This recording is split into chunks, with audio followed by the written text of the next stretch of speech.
over 24 recipes for cassoulet, and not all of them have preserved goose. Then it is not a cassoulet. Here's one that includes a veal shank. Then it is not a cassoulet.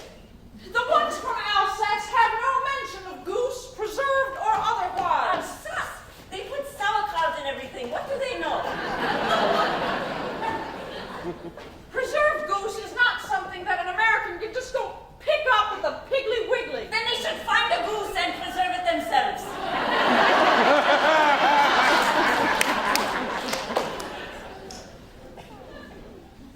Piggly Wiggly? It's a chain of grocery stores. The idea of buying everything in one place. Ridiculous. Americans never seem to have enough time. Piggly Wiggly? You are distracting me from my argument. Now, a cassoulet is all about the flavor of the liquid that the beans are cooked in. Once you mix it together and you bake it with all that pork and lamb and sausage, you won't be able to tell the difference between a goose and a ham hock. Then you may call it Franks and beans if you like, but it is not cassoulet. It is a classic French peasant dish. Americans will love it, and we have to include it in the book.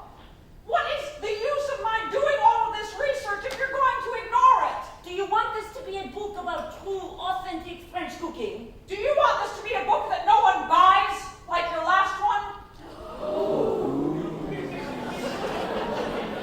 You are acting like a simple-minded American housewife. You are acting like a snooty French snob! That is why this book is going to be so good. It is, isn't it?